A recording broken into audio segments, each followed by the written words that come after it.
Assalamualaikum warahmatullahi wabarakatuh. Waalaikumsalam warahmatullahi wabarakatuh. Bismillahirrahmanirrahim. Alhamdulillahi rabbil alamin. Wassalatu wassalamu ala ashrafil anbiya'i wal mursalin. وعلى آله وأصحابه المجاهدين الطاهرين. Amma ba'du. Saudara-saudara kaum muslimin rahimakumullah.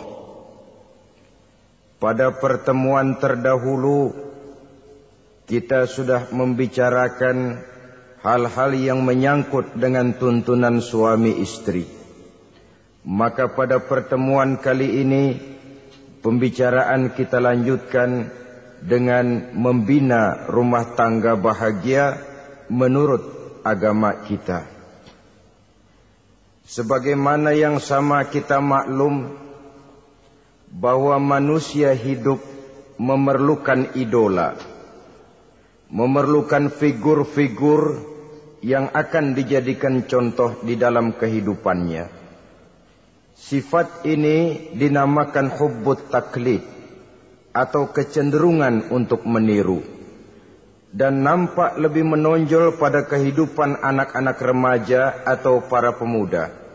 Siapa yang menjadi idolanya, siapa yang menjadi sentral figur dalam kehidupannya, itulah yang akan dijadikannya sebagai contoh. Kalau idolanya adalah Mick Jagger misalnya, maka tentu yang akan dicontohnya adalah Mick Jagger. Mulai gaya rambutnya, gaya pakaiannya, sampai kepada gaya jalan dan hidupnya. Soal pantas atau tidak pantas urusan nomor 16. Yang penting nyontoh dulu. Inilah kecenderungan daripada manusia. Bagi kita umat Islam, contoh ideal, figur sentral yang sepatutnya jadi idola tidak lain adalah junjungan kita Nabi besar Muhammad sallallahu alaihi wasallam. Beliau menjadi contoh dan panutan oleh karena kepribadiannya yang kompleks. Sejak dari seorang pemimpin negara yang adil sampai kepada seorang jenderal yang gagah berani di medan perang, sampai kepada seorang diplomat yang ulung, pedagang yang jujur, suami yang bertanggung jawab, ayah yang penuh kasih sayang dengan anak-anaknya, dan di dalam keseluruhannya beliau merupakan uswatun hasanah. Termasuk dalam membina rumah tangga bahagia, contoh kita tidak lain adalah rumah tangga beliau. Bagaimana sih rumah tangga Nabi kita itu? Beliau berkata dalam dua kalimat yang singkat tapi punya pengertian yang sangat luas dan dalam tentang rumah tangganya. Beliau mengatakan, baiti jannati, rumah tanggaku adalah sorga bagiku. Satu cerminan yang merupakan refleksi dari keadaan yang membawa kebahagiaan. Padahal sepanjang sejarah yang kita baca, rumah beliau kecil saja. Sarapan pagi pun cuma seteguk air zam-zam, sepotong roti, kadang-kadang sebutir kurma.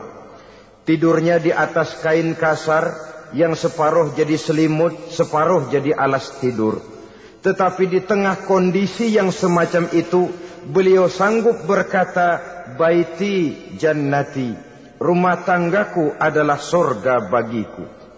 Kenapa kita yang hidup di zaman sekarang, di mana fasilitas sesungguhnya serba lebih menunjang untuk berkata semacam itu, malah kita berkata sebaliknya, baiti nari, rumahku adalah laksana neraka bagiku. Padahal kalau dilihat, rumahnya pun kadang-kadang bertingkat, kendaraan serba berkilat, uang banyak berlipat-lipat, istri pun tak kurang cantik memikat, kadang-kadang jumlahnya 4. Tapi tiap hari kiamat tidak ada ketenangan dan ketentraman di rumah tangga. Saudara hadirin kaum muslimin rahimakumullah, mengapa Rasul sampai mengatakan baiti jannati, rumahku adalah laksana sorga bagiku. Inilah pokok pembicaraan kita pada pertemuan kali ini.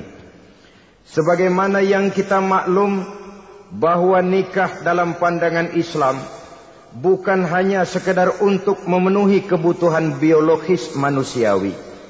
Tidak hanya sekedar untuk memperkembangbiakkan keturunan, dan juga tidak pula untuk memperturutkan hawa nafsu.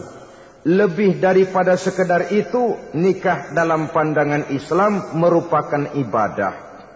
Oleh karena ibadah, maka seluruh tujuan ibadah, apakah dia bernama solat, apakah dia bernama puasa, zakat, sodako, haji dan lain sebagainya, seluruh daripada tujuan ibadah, target utamanya adalah mardhatillah atau keridhaan daripada Allah Subhanahu wa taala. Kalau nikah itu ibadah, maka sesungguhnya tujuan utama dari pelaksanaan suatu pernikahan tidak lain hanya untuk mencari keridhaan dari Allah Subhanahu wa taala. Bukankah kalau kita tanya tiap orang yang melakukan nikah, kenapa sih kamu nikah dengan dia? Jawabannya bisa macam-macam. Yang umum, karena saya cinta dia. Ada yang berkata, karena saya ingin mendapat ketenangan hidup. Ada yang bilang, karena saya ingin hidup teratur. Ada yang mengakui, karena saya ingin dapat keturunan dan lain sebagainya. Tetapi sesungguhnya menurut ajaran agama, kalau nikah merupakan ibadah, jawaban intinya ialah saya melakukan nikah untuk mencari keridhaan dari Allah Subhanahu wa taala. Ini konsekuensinya kalau nikah merupakan bagian daripada ibadah.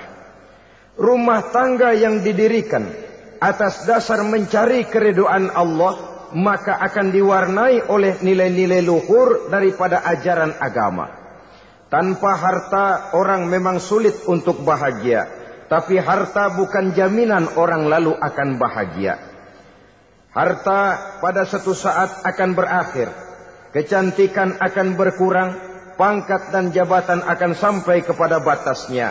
Tetapi agama, keyakinan, nilai-nilai iman, itulah pegangan kita yang kekal dan abadi. Sebab itu dalam surah Ar-Rum ayat ke-21 Allah Subhanahu wa taala menjelaskan, wa min ayatihi an khalaqa lakum min anfusikum azwajan litaskunu ilaiha wa ja'ala bainakum mawaddatan wa rahmah. Dan di antara tanda-tanda kebesaran Allah, dijadikannya bagimu istri-istrimu dari diri kamu sendiri, litaskunu ilaiha, agar kamu bisa hidup tenang bersamanya, wa ja'ala bainakum mawaddatan wa rahmah, dan dijadikannya di antara kamu rasa cinta dan kasih sayang. Umumnya pernikahan terjadi karena mawaddatan warahmah ini, cinta dan kasih sayang. Atas dua dasar itulah rumah tangga didirikan orang. Atas dasar itulah seorang laki-laki dan seorang perempuan memadu janji untuk membagi suka dan duka dalam hidup ini secara bersama-sama. Namun kalau kita renungi ayat ini, Allah tidak hanya menjadikan cinta, tapi Allah juga menjadikan kasih sayang. Apa bedanya cinta dan kasih sayang? Apa bedanya mawaddatan warahmah ini? Saudara, mawaddah yang artinya cinta, itu sasarannya biasanya adalah jasmani. Kecenderungan biologis itu akan berakhir. Orang yang mendirikan rumah tangga cuma karena kecenderungan biologis, cuma karena rasa cinta semata-mata, cinta biasanya terkait kepada keindahan. Betul apa benar? Biasanya orang mudah jatuh cinta kepada sesuatu yang punya nilai keindahan. Makanya anak muda jarang yang jatuh cinta sama nenek-nenek. Cinta selalu memandang segi keindahannya. Ini yang namanya mawaddah. Allah tidak mengingkari itu, silakan. Bahwa manusia secara naluri senang kepada serba keindahan, wajar-wajar saja. Tetapi tidak cuma mawaddah. Allah juga menciptakan rahmah. kasih sayang. Mawaddah mungkin ada akhirnya, tapi rahmah tidak akan pernah ada akhirnya. Kalau mawaddah adalah berkecenderungan kepada biologis, jasmaniah, maka rahmah kecenderungan kepada nilai-nilai rohani, kepribadian, kejiwaan, dan lain sebagainya. Dikala pernikahan di bawah umur 40 tahun, mungkin masih banyak mawaddahnya, rasa cintanya. Tapi 40 bahkan 50 tahun ke atas, rasanya orang berumah tangga kalau sudah 50 tahun ke atas itu lebih banyak kasih sayangnya ketimbang cinta-cintaannya.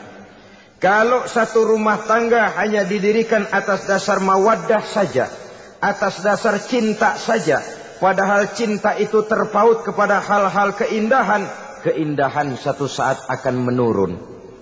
Ya, tentu sebagaimana yang kita maklum bersama-sama, belum punya anak memang cantik. Sudah punya anak, kecantikan mulai menurun.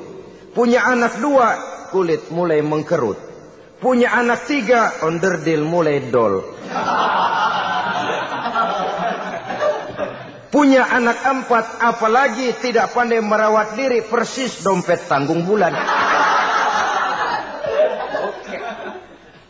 Kalau rumah tangga didasarkan kepada rupa yang cantik saja, cinta akan bisa berpindah, paling tidak akan berkurang nilainya.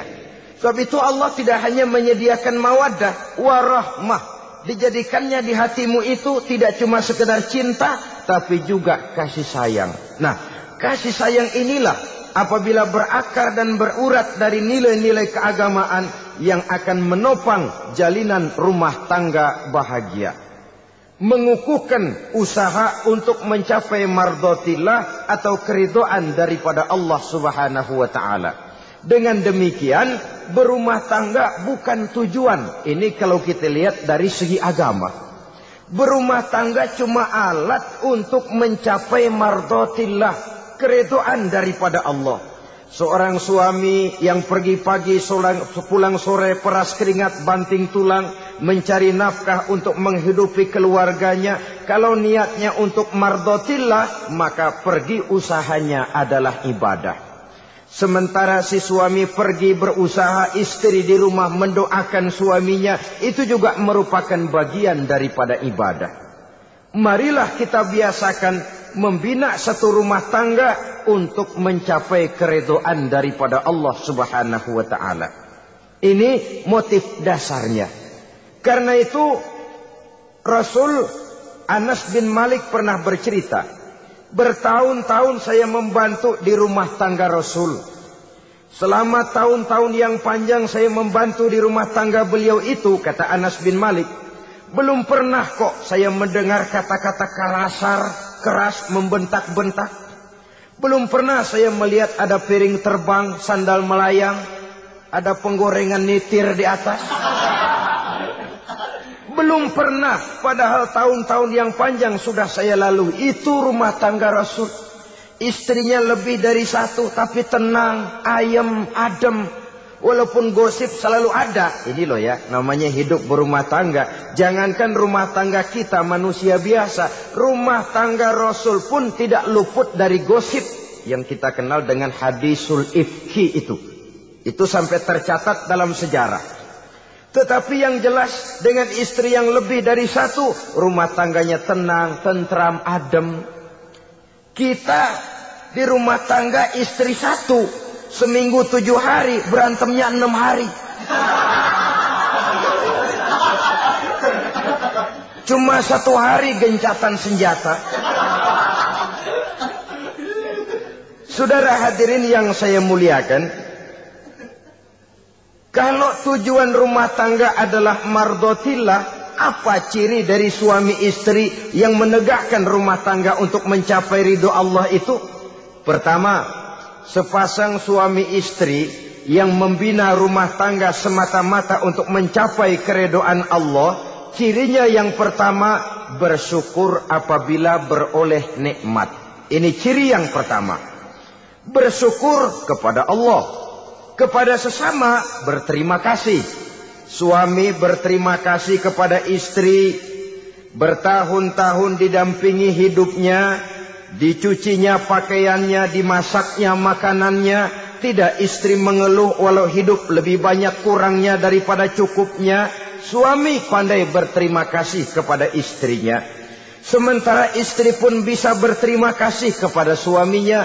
Bertahun-tahun suami peras keringat, banting tulang mencari nafkah, menjadi palang dada terdepan apabila ada masalah-masalah yang besar. Kedua-duanya lalu punya timbangan. Nah inilah ya, saya pesan kepada suami, kepada para suami, kepada para istri, supaya di rumah ada timbangan. Perlunya apa? Kalau pada satu saat istri kita salah, suami cepat-cepat ambil timbangan. Lalu ditimbang, mana yang lebih berat, salahnya atau dosanya? Benarnya atau kesalahannya? Ini istri saya jasanya begini, begini, begini.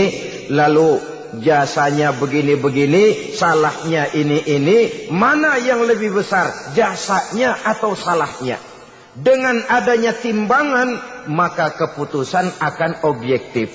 Tapi kalau timbangannya emosi, salah sedikit saja sudah main bentak, main usir, akhirnya keputusan akan mendatangkan kerugian. Sebaliknya, kalau suami yang salah, istri ambil timbangan. Ditimbang mana lebih besar, jasanya atau salahnya. Jangan sampai nanti terjadi pepatah, panas setahun, habis dihapus oleh hujan satu hari. Jasa istri yang puluhan tahun, hapus oleh kesalahannya yang sedikit. Atau jasa suami yang bertahun-tahun, hapus oleh kesalahannya yang sebenarnya tidak seberapa. Akibat apa itu terjadi? Karena tidak adanya timbangan. Dari rasa bersyukur dan dari rasa berterima kasih ini, saudara-saudara, akan timbullah sifat saling menghargai. Suami menghargai istri, istri pun menghargai suami. Istiqomah. Dikasih uang 5.000, senyum. Dikasih uang 500, senyum. Itu namanya istri yang pandai bersyukur. Kalau tidak, 5.000 nyengir. 500 manyun. Tahu manyun? Kayak bemo nyari setoran. Monyong saja.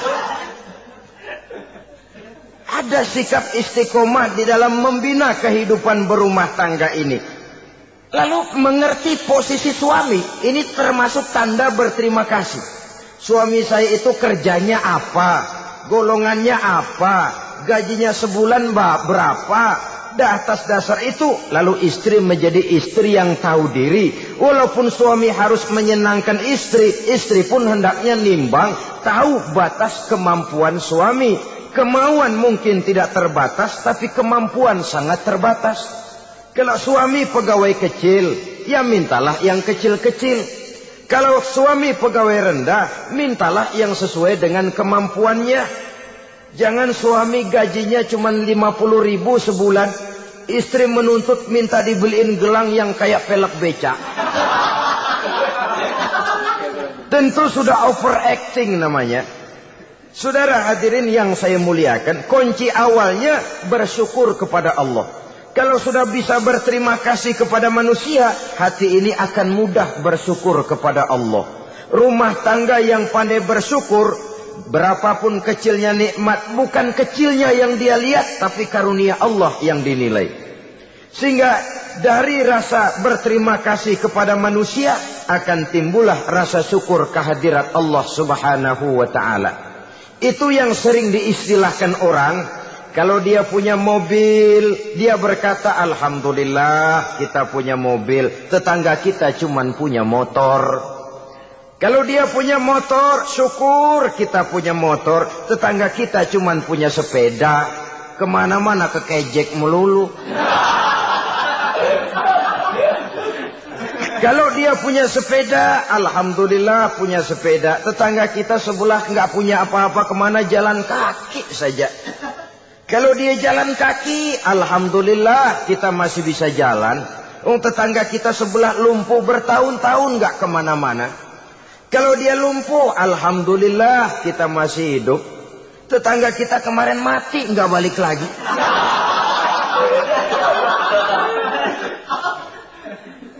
akan timbul rasa syukur.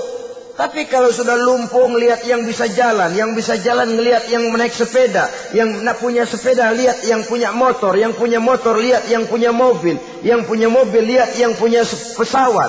Kapanlah kita ini pandai bersyukur? Sebab kesenangan seperti pelangi, tidak pernah di atas kepala kita, selalu kelihatannya di atas kepala orang lain. Sehingga kalau ngobrol orang sering bilang, lu sih enak lo gue lihat. Gue kebelangsak amat nih ya.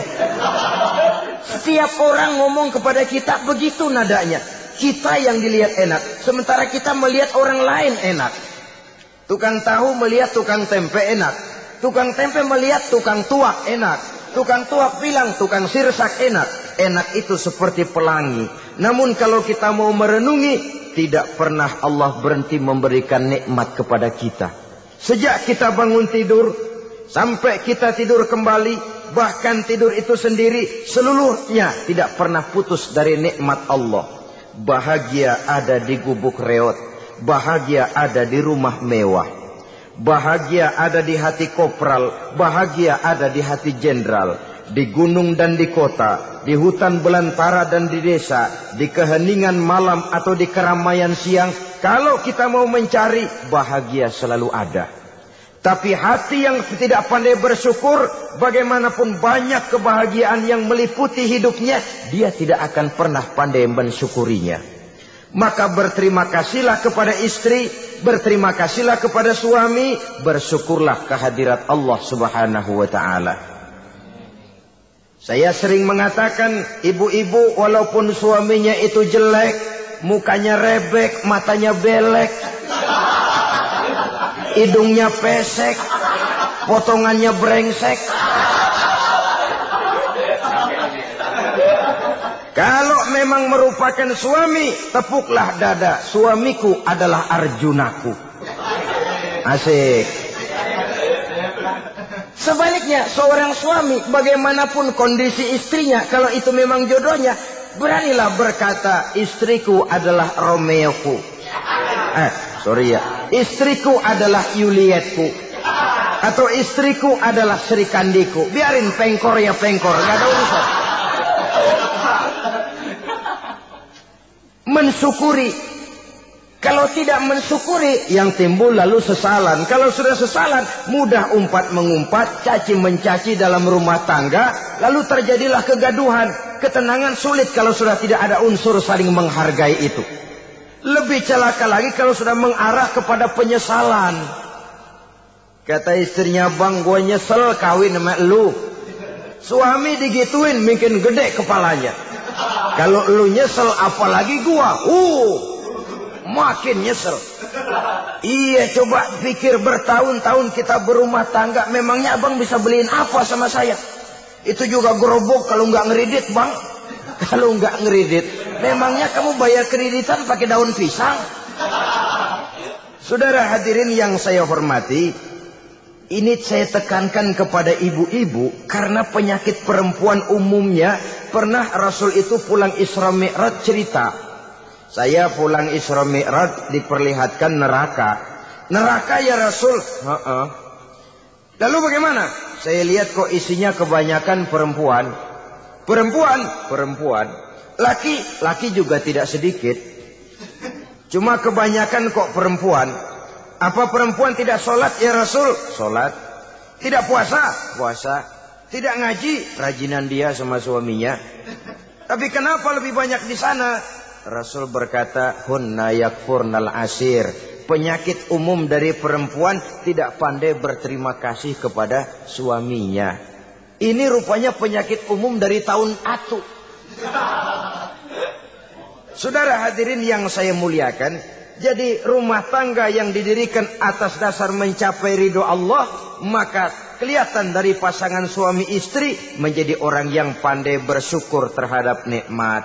Bukankah dalam surah Ibrahim ayat 7 Allah berjanji, la in syakartum la azidannakum wa la in kafartum inna azabi lasyadid. Kalau kamu pandai bersyukur, aku tambah nikmatku. Kalau kamu ingkar, tidak mau bersyukur, azabku itu hebat dan pedih.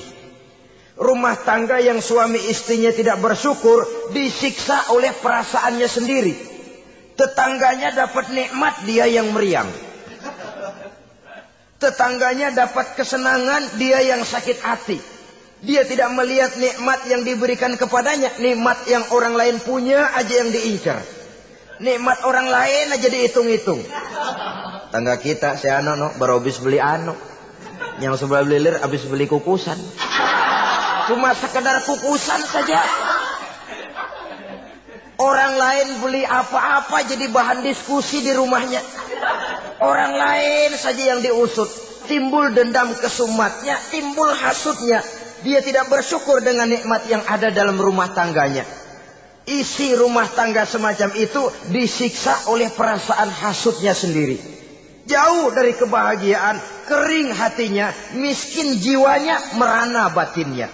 Kalau sudah ke sana, jauhlah rumah tangga dari pantulan sinar kebahagiaan. Saudara-saudara, kita lihat rumah tangga Rasul.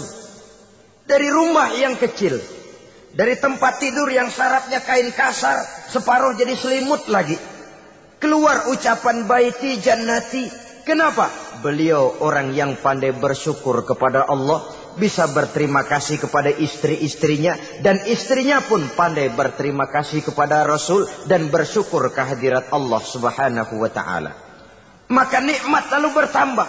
Makin kita syukuri nikmat, makin tambah itu. La azidannakum, janji Allah, pasti aku tambah nikmatku kepadamu jikalau kamu pandai mensyukurinya. Tapi kalau kamu ingkar, tidak pandai bersyukur, awas, nikmat bisa berubah menjadi azab kalau kita tidak pandai-pandai mensyukurinya. Jadi cirinya yang pertama, rumah tangga bahagia itu apabila suami istri pandai bersyukur terhadap nikmat yang diberikan oleh Allah Subhanahu wa taala. Satu. Cirinya yang kedua, rumah tangga yang berdasarkan untuk mardhatillah, mencapai keridhaan Allah, sabar apabila mendapat cobaan. Namanya orang berumah tangga itu persis berlayar di lautan. Suami istri adalah dua orang yang memegang kemudi. Kalau berlayar ombak tenang, angin bertiup sepoi-sepoi basah, lalu bila malam datang bulan bersinar, bintang gemintang gemerlapan, berlayar memang nikmat. Tapi satu saat angin puting beliung bertiup, gelombang menggunung, halilintar menyambar, kemudian petir berkilat. Kalau pada saat itu suami mau ngalor, istri mau ngidul, alamat perahu patah di tengah jalan, kandas di lautan sebelum sampai ke pantai yang akan ditujunya. Oleh karenanya perlu kekompakan. Maka sejak awal seharusnya dalam akan membina rumah tangga yang bahagia, itu lebih baik bicara yang pahit-pahit saja, supaya terjadi kesamaan langkah apabila menghadapi kesulitan dan cobaan. Sabar apabila mendapat cobaan. Rumah tangga seperti kapal di lautan tadi tidak akan sunyi dari hantaman gelombang, tidak akan sepi dari tiupan angin topan, dari kilatan petir, dari sambaran halilintar.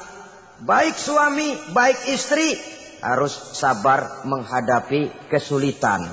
Kadang kesulitan dari segi ekonomi, kadang kesulitan dari segi mengarahkan dan mendidik anak-anak, kadang kesulitan karena banyak orang yang hasut dengan kita, kadang kesulitan berbagai macamlah yang menyebabkan kesulitan.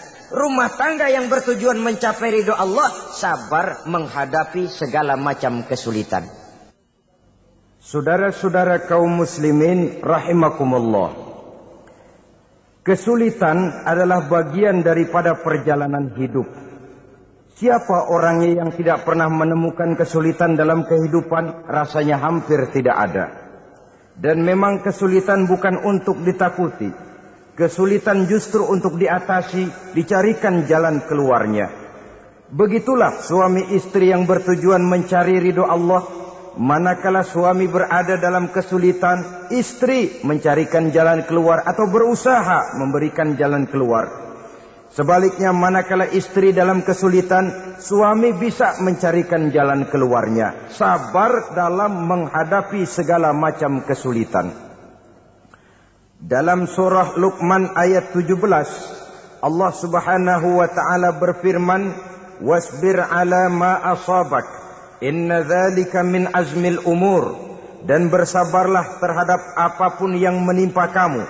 Bersabarlah terhadap segala kesulitan yang kamu hadapi, karena sesungguhnya yang demikian itu merupakan sebagian dari perkara-perkara yang telah ditetapkan oleh Allah Subhanahu wa taala. Saudara-saudara kaum muslimin yang berbahagia, kunci sabar sesungguhnya terletak pada keyakinan bahwa segala sesuatu berasal dari Allah dan segalanya akan kembali kepada Allah Subhanahu wa taala. Rumah tangga yang sabar di dalam menghadapi kesulitan-kesulitan biasanya akan lebih mudah mencari jalan keluar.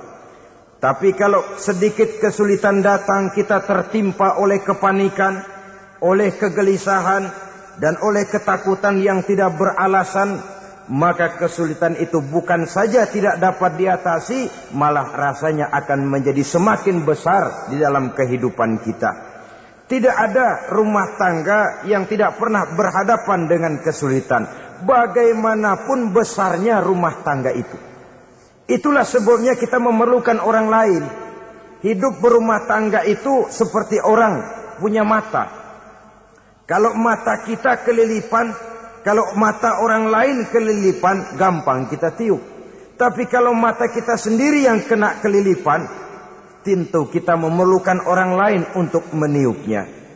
Oleh karenanya, suami istri harus saling mencarikan jalan keluarnya. Walaupun kerjanya berbeda, suaminya pergi mencari nafkah, istrinya berdoa di rumah. Kalau perlu melakukan sholat duha, mendoakan agar usaha suaminya dimudahkan, dan begitu selanjutnya. Sehingga dengan adanya kebersamaan, walaupun tidak selalu bersama-sama, maka masing-masing melaksanakan tugas dengan tenang dan merasa yang satu berbuat untuk kepentingan yang lain. Inilah cirinya yang kedua, sabar bila mendapat dan berhadapan dengan segala macam kesulitan. Kadang orang mendapat kesulitan itu berkeluh kesah. Bukan berkeluh kesah, tapi mencari jalan keluar dan mengambil hikmah yang ada di dalamnya apa. Karena bukan kemudahan, kesulitan yang membuat orang dewasa. Bukan kemudahan, tapi kesulitan yang membuat orang berpikir, dinamis, kreatif.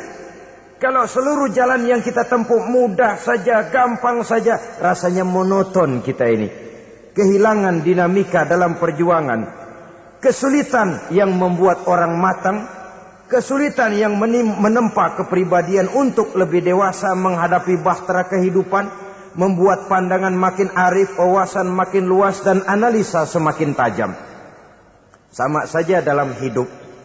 Sesungguhnya pujian sering menjadi racun, dan caci maki kalau kita tanggapi secara positif sering membuat kita makin dewasa. Jarang orang berpikir kalau dipuji. Tapi baru dia merenung dan mencari diri setelah dicaci maki dan dikritik habis-habisan. Walaupun watak umum manusia senang dipuji, marah kalau dicaci maki. Biasanya kalau ketemu cewek cakep kita bilang, "Kamu cakep deh." Dia paling bilang, "Ah, abang bisa aja."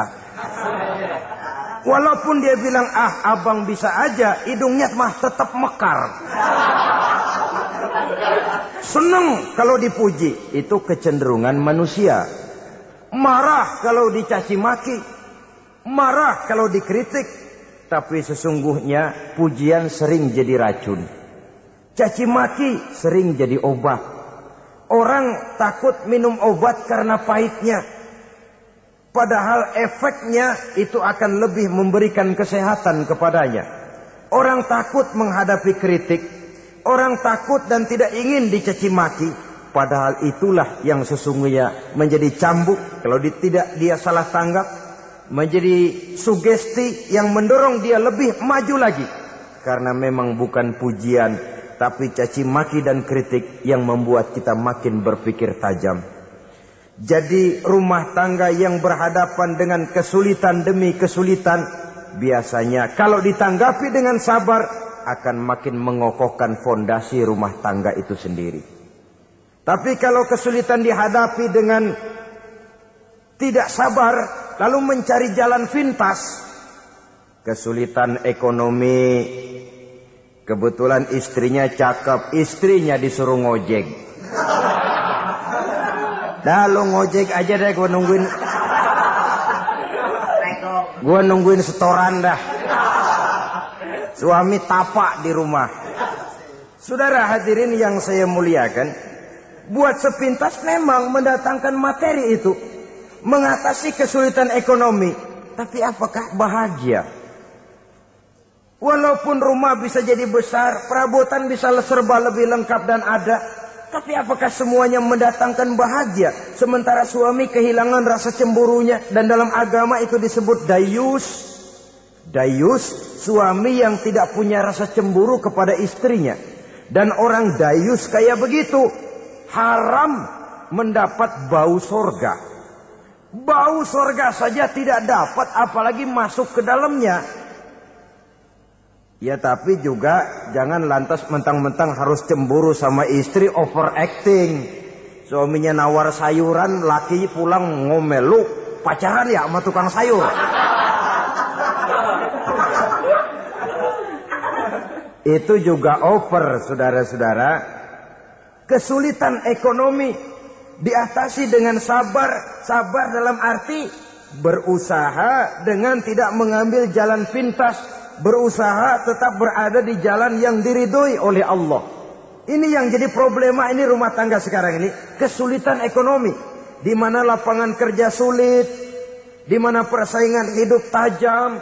Sedangkan kita hidup ingin seperti orang lain. Kita mudah gelap mata. Mudah picik pandangan. Mudah sulit pertimbangan. Lalu mengambil jalan pintas. Kadang menjual akidah. Menjual keimanan. Kebetulan penderingan kering, ada yang nawarin beras 3 liter sama Supermi 2 bungkus. Hari Minggu diajak ke gereja mau. Itu iman kena beras 3 liter telap. Kesulitan ekonomi, saudara-saudara. Sehingga Imam Ali pernah berkata, kadal fakru ayyakuna kufran. Kemiskinan memang mudah membawa orang kepada kekafiran. Kepada perbuatan-perbuatan yang bisa mengundang kekafiran. Oleh karena itu dalam tamsil lain beliau berkata, kalau ada ular dan ada kemiskinan, kemiskinan yang saya getok lebih dulu. Kemiskinan yang saya bunuh lebih dahulu. Karena kemiskinan mudah membawa orang kepada kekufuran. Bagaimanapun sulitnya ekonomi yang dihadapi dalam rumah tangga, percayalah satu saat jalan keluarnya mesti ada. Mesti ada. Jangan sampai mengambil jalan pintas yang membuat kita keluar dari jalan yang ditinjau dari segi kemasyarakatan pun mendatangkan aib. Ditinjau dari kehormatan berkeluarga pun mendatangkan nista. Ditinjau dari segi ekonomi pun barangkali tidak akan mendatangkan kelimpahan materi. Jalan pintas pada umumnya saudara-saudara hanya memberikan kenikmatan yang sekejap. Dan apalah itu artinya kalau harus mengorbankan kesenangan yang abadi dan kekal.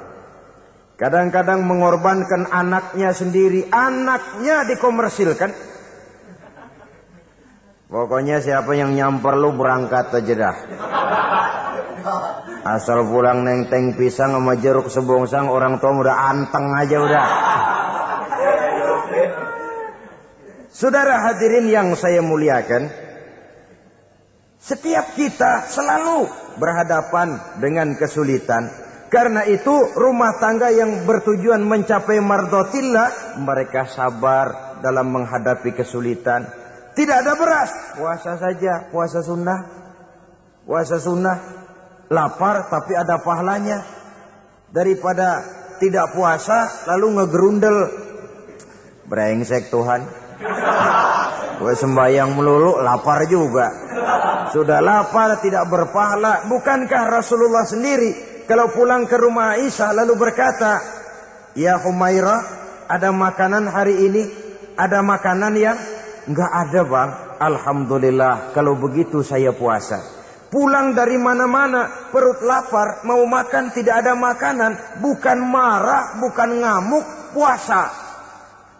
Maka boleh puasa sunnah, niatnya udah siang, jam 10, jam 11, asal dari pagi belum makan apa-apa. Niatnya jam 10, sah dengan catatan dari pagi belum makan apa-apa. Jangan sudah sepiring setengah baru niat, itu lain. Itu ngojek namanya itu. Pengertian dalam kesulitan. Satu malam beliau pulang dari masjid agak larut. Habis ngajar banyak yang bertanya. Ketuk pintu, "Assalamualaikum. Assalamualaikum." 3 kali beliau memberi salam. Tidak ada jawaban, tidak dibukakan pintu. Rupanya istri beliau lelah bekerja di waktu siang. Tidurnya pules benar. Marahkah Rasul? Tidak. Beliau gelar sorban, tidur di depan pintu. Asraful anbiya wal mursalin ini, Rasul termulia ini, karena menghargai istrinya, tidur di depan pintu.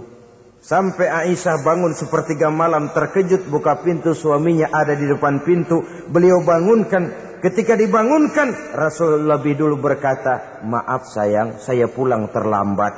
Sudah enggak dibukain pintu, tidur di depan, dibangunin, beliau duluan yang minta maaf. Pengertian. Kalau emosi, memang nggak dibukain pintu, tidur di depan. Begitu dibukain, yang enak kita tunjuk jidatnya.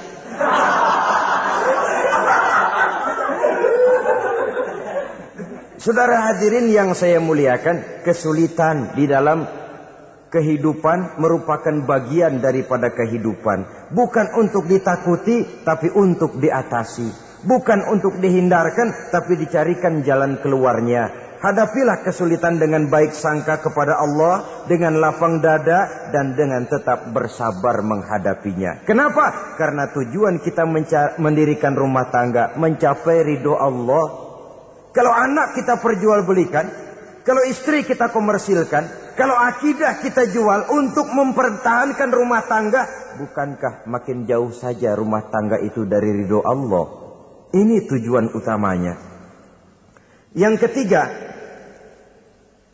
rumah tangga yang bertujuan mardotillah itu, suami istri yang merupakan fondasi di rumah tangga, suami sebagai pemimpin, istri sebagai pembina, selalu musyawarah dalam menyelesaikan persoalan.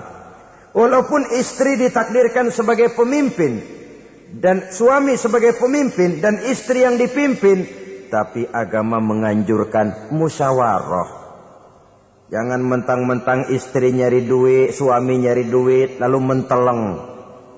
Segalanya mau diktator, segalanya mau sendiri. Rumah tangga yang bertujuan mencapai ridho Allah selalu didirikan atas dasar musyawarah. Sehingga apabila sesuatu itu dihasilkan dari suasana musyawarah, tidak akan melahirkan penyesalan di belakang hari. Kalau tidak, berjalan menurut seleranya masing-masing, belakangan timbul penyesalan, akhirnya main salah menyalahkan. Kalau sudah saling salah menyalahkan, itu artinya sudah saling mengungkit kekurangan masing-masing. Akibatnya tidak ada lagi saling menghargai. Jadi dengan demikian musyawarah di dalam menyelesaikan persoalan. Menghadapi kesulitan ekonomi, musyawarah. Menghadapi kenakalan anak, musyawarah. Akan membeli ini dan itu, sebaiknya juga musyawarah. Kalau merupakan hasil musyawarah, maka saudara-saudara, hasilnya pun akan dihadapi oleh bersama. Enak rasakan bersama, tidak enak rasakan bersama. Kenapa? Tadinya musyawarahnya bersama-sama juga. Lah kalau hasil sendirian, giliran enak mungkin yang satu mau ikut. Giliran tidak enak, yang satu nuding. Gua kata juga apa? Kan begitu akibatnya. Kalau tidak berdasarkan musyawarah lebih dahulu, maka insya Allah hasil musyawarah ini setidaknya tidak akan mendatangkan sesalan di belakang hari nantinya. Saudara-saudara kaum muslimin rahimakumullah. Ciri yang keempat, sepasang suami istri yang bertujuan mencapai ridho Allah dalam upaya mencapai rumah tangga bahagia itu tawakal apabila mempunyai rencana. Tawakal berserah diri kepada Allah. Bukan berserah diri dalam artian mutlak yang mengarah kepada fatalism atau predestination. Kita sering mengartikan tawakal secara salah. Belum apa-apa sudah menyerahkan diri kepada Allah. Emang semuanya terjadi menurut maunya Allah dah. Gak usah ngapa-ngapain, bagaimana Tuhan aja dah. Lapar juga gak usah makan. Kalau takdirnya kenyang, pan kenyang. Ya udah lapar terus kita. Makan dulu perkara nanti kenyang apa tidak. Itu baru tawakal. Kalau sakit ke dokter soal sembuh atau tidak, baru tawakal. Artinya usaha itu ada. Setelah suami berusaha, istri berusaha, selebihnya tawakal. Apa perlunya tawakal? Apabila berhasil tidak lupa daratan, apabila berhasil tidak lupa diri, apabila gagal tidak putus asa. Sehingga dengan demikian, dari tawakal ini lahirlah pondasi yang kokoh membina rumah tangga yang bahagia dalam upaya mencapai keridhaan daripada Allah Subhanahu wa taala. Apapun yang kita laksanakan di rumah tangga, tujuan intinya tetap untuk mencapai keridhaan Allah. Beli kendaraan untuk mencapai ridho Allah. Lalu dipakai ngaji, dipakai ke masjid dan sebagainya. Beli peralatan rumah tangga untuk mencapai ridho Allah. Mendidik anak untuk mencapai ridho Allah. Membantu keluarga untuk mencapai ridho Allah. Dan begitu selanjutnya. Tawakal apabila mempunyai rencana. Kemudian cirinya yang kelima, suami istri yang bertujuan mencapai ridho Allah selalu mempererat silaturahmi. Sebab seperti sudah saya sampaikan pada pertemuan terdahulu, dalam berumah tangga itu ada orang tua, ada mertua. Itu cuma perbedaan istilah, tapi hakikatnya adalah sama. Jangan karena perbedaan istilah lalu menyebabkan kita berbeda sikap. Kalau sudah berbeda sikap, tentu akan melahirkan perasaan yang tidak simpatik. Sebaiknya suami istri kalau sudah berumah tangga, jadikanlah orang tua tempat cerita yang enak saja. Yang tidak enak, telan berdua. Yang pahit, rasakan berdua. Kesusahan dan kesulitan, atasi berdua. Giliran enak, ngomong sama orang tua. Giliran senang, cerita sama mertua. Sekarang kan kita balik. Kalau lagi senang duitnya banyak, anteng di rumah. Kalem aja. Tapi lalu waktu susah, waktu susah, cerita kepada orang tuanya, cerita kepada mertuanya. Lalu kapan kita mau menyenangkan orang tua? Sudahlah mereka susah mendidik kita di waktu kecil, membesarkan kita, melakukan segala macam pengorbanan. Demi setelah kita berumah tangga, kesulitan rumah tangga kita tumpahkan juga kepada mereka. Pererat silaturahmi dan usahakan agar seluruh keluarga hanya menjadi tempat kita cerita yang enak-enak saja. Istilah sehari-harinya, kalau di rumah kita makan sama sayur bayam, keluar rumah diem, malah seluitan. Tetangga tanya, lu makan kayaknya enak banget sama sih, daging ayam.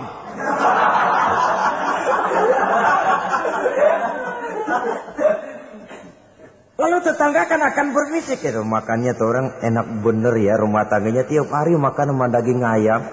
Biarlah paling kurang itu jadi doa. Daripada kita makan sama kangkung lalu ribut, ngomel di mana-mana. Gua kesel banget sama bini gua. Di warung ceritanya lagi. Kenapa? Saban sari gue direbusin kangkung mulu. Brengsek. Di warung cerita ada RT, ada RW. Gara-gara makan sama kangkung se-RT tahu. Akhirnya mungkin kalau kita berangkat orang hitung dari jauhan. Lihat, kangkung liwat gitu.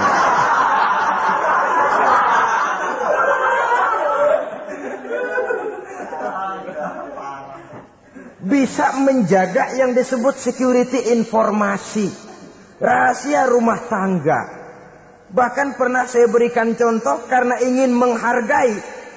Suami beliin kain batik buat istrinya. Istri tahu begitu sepintas, nih kain jelek nih. Tapi karena mau menyenangkan suaminya, dia bohong. Bagaimana bu, kain yang bapak beliin? Aduh bagus bener pak. Bagus sekali itu kain. Warnanya pak emang yang model begitu tuh. Tetangga kita mana ada yang pakai kain begitu pak. Ya emang nggak ada, jelek. Menghargai. Sebab kalau waktu itu si istri jujur, yang timbul sakit hati suami. Bagaimana bu kain yang saya beliin? Goblok lo. Kain begitu dibeliin. Di pasar juga banyak 1.400. Campur odol lagi. Sudahlah suami punya niat baik, sampai rumah digoblok-goblokin. Tidak ada lagi rasa saling menghargainya. Begitu pentingnya mempererat silaturahmi ini, sampai Nabi berpesan, isnani la yanzurullahu ilaihima yaumal qiyamah qati'ur rahim wa jarus su'. Ada dua golongan manusia yang di akhirat nanti tidak akan dilihat oleh Allah, tidak akan diopeni oleh Allah, didiemin aja.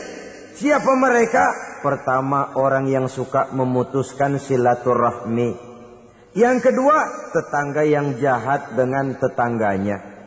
Dua golongan manusia ini, pemutus silaturahmi, kemudian juga tetangga yang jahat dengan tetangganya, ini tidak akan dipandang oleh Allah di hari akhirat nanti. Jadi, pererat silaturahmi. Sebab kita ini zon politikan, makhluk yang bermasyarakat, yang tidak bisa hidup sendirian. Setiap kita memerlukan orang lain. Kita disebut kaya karena ada yang miskin. Kita disebut alim karena ada yang awam. Kita disebut berkuasa karena ada rakyat jelata. Tanpa rakyat tidak ada penguasa. Tanpa yang miskin tidak ada orang kaya. Kalau tidak ada yang jelek, siapa yang bilang cakep? Karena ngimbangi. Saudara hadirin, atas dasar ini mestinya kita selalu bersyukur dalam segala posisi. Tidak lalu salah terima kepada karunia yang diberikan Allah kepada kita. Saudara hadirin yang saya hormati, pererat silaturahmi, jadikan orang-orang tua kita tempat kita cerita yang enak-enak saja. Yang tidak enak, telan sendiri, usahakan sendiri, carikan jalan keluarnya sendiri. Setidaknya, ya diam sajalah. Kalau belum bisa membalas budi baik orang tua, setidaknya jangan menyakiti hati orang tua kita. Sudah lelah dan payah dia mengasuh kita, membesarkan kita, merawat kita. Demi setelah kita berumah tangga, seluruh kesulitan kita bawa lagi kepadanya. Karena itu buat para istri juga ini perhatian. Kalau dimarahi suami, jangan cepat-cepat pulang ke rumah orang tuanya. Nggak boleh diomelin dikit, main buntal aja. Gua pulang dah. Pulang. Sampai sana cerita habis-habisan, dikucek kejelekan suaminya. Nanti 2-3 hari balik aja lagi. Kan nggak lucu jadinya. Saudara hadirin, begitu juga suami. Mencaci maki habis istrinya, 2-3 hari baik aja lagi. Konyol. Istrinya sudah dicaci maki habis-habisan, dijeleki leluhur-leluhurnya. 2-3 hari baik lagi. Mesraan lagi. Kata bininya dalam hati, gua lu jelekin juga, lu pakai juga, kayak.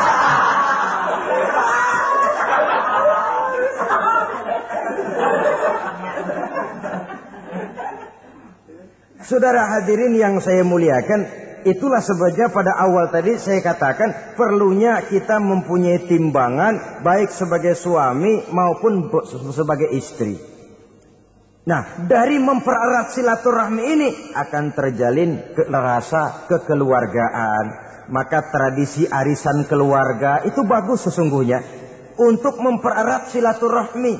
Cuma celakanya bukan silaturahmi yang jadi tujuan, arisannya itu yang jadi tujuan. Akibatnya apa? Kalau belum narik mah semangat banget datang dah. Begitu udah narik aja udahan. Itu celakanya. Akhirnya silaturahmi jadi nomor 2. Arisan semata-mata yang menjadi tujuan. Sesungguhnya itu bagus untuk mempererat silaturahmi. Karena kalau kita dengan kita sesama saudara sudah tidak saling mau mengenal, bagaimana dengan anak-anak kita? Bagaimana dengan cucu-cucu kita? 2-3 generasi yang akan datang tentu akan lebih saling tidak mengenal lagi. Baiklah ya, yang keenam, suami istri yang bertujuan untuk mencapai keridhaan Allah itu selalu berusaha tolong menolong di dalam kebajikan. Sebab Allah pesankan itu di dalam Al-Maidah ayat 6, wa ta'awanu 'alal birri wat taqwa wa la ta'awanu 'alal itsmi wal 'udwan. Bertolong-tolonganlah kamu di dalam kebaikan dan di dalam bertakwa kepada Allah. Jangan bertolong-tolongan di dalam maksiat, di dalam dosa dan di dalam usaha yang menimbulkan permusuhan. Kalau suami marah kepada seseorang, istri jangan ngipasin. Oh bang, yang begitu mah dibayain tuman. Bu, udah habisin aja dah. Anak-anaknya marahin sekalian. Ngipasin. Istri kesel sama tetangganya, suami ngipasin. Emang tuh tetangga kita, hahu. Habis orang dikipasin.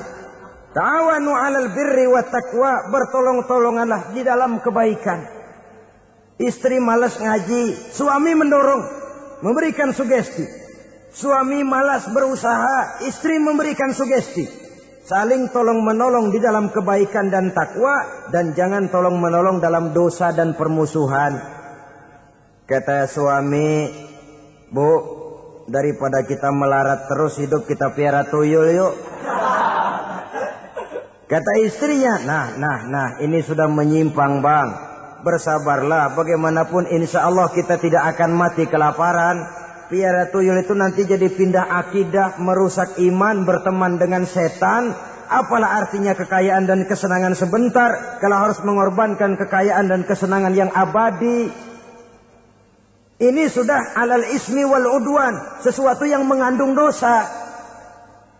Saudara hadirin yang saya hormati, kemudian yang keenam, berbaik sangka. Baik suami maupun istri sama-sama saling berbaik sangka. Suami melepas istri, istri melepas suami dengan hati yang ikhlas. Suami meninggalkan istri di rumah dengan jiwa yang bersih dan rasa yang aman. Ada rasa baik sangka, dan ini modal dasar. Kalau sudah dilandasi oleh buruk sangka, tentu yang lahir nanti adalah perasaan-perasaan yang tidak baik. Akibatnya sangat tidak menguntungkan. Inilah beberapa ciri dari rumah tangga yang didirikan atas dasar mardhatillah, mencapai keridhaan dari Allah. Nanti akan menyusul tujuan berikutnya, di antaranya mendapat keturunan, di antaranya lagi mendatangkan gairah untuk lebih berusaha mencari rezeki karena sudah merasa punya tanggung jawab berupa anak dan istri. Mempererat silaturahmi, itu cuma tujuan-tujuan sekundernya saja. Tujuan primernya kita melakukan suatu nikah untuk mencapai keridhaan dari Allah Subhanahu wa taala. Silakan punya istri cantik, kaya, tapi tujuan utamanya kita membina rumah tangga untuk mencapai ridho dari Allah. Karena itu dasarnya mawaddatan warahmah. Jangan cuma cinta, tapi juga kasih sayang. Cinta, kecenderungan kepada jasmani akan berakhir, tapi kasih sayang, kecenderungan kepada rohani, makin tua malah makin erat, makin tua malah makin mesra. Sehingga kadang kita menampak kakek-kakek dan nenek-nenek lagunya kayak pengantin baru. Apa cinta-cintaan? Tidak. Bagaimana kakek-kakek sama nenek-nenek harus bilang I love you? Yang masih ada itu waktu itu mawaddah, kasih dan sayang. Itu yang akan kekal, itu yang akan abadi. Tanpa materi orang sulit untuk bahagia, tapi materi semata bukan jaminan orang untuk bahagia. Nah, ciri yang terakhir dari rumah tangga yang bertujuan mencapai ridho Allah, sinar agama kelihatan di dalamnya. Baik suami maupun istri sama-sama orang yang taat melaksanakan ajaran agama. Saudara, mudah-mudahan walaupun singkat dapat menjadi sumbangan moral dalam kita mewujudkan rumah tangga yang bahagia menurut contoh yang diberikan oleh Rasulullah sallallahu alaihi wasallam. Terima kasih atas perhatian saudara. Mohon maaf atas segala kekurangan. Usikum wa nafsi bitaqwallah. Wassalamualaikum warahmatullahi wabarakatuh.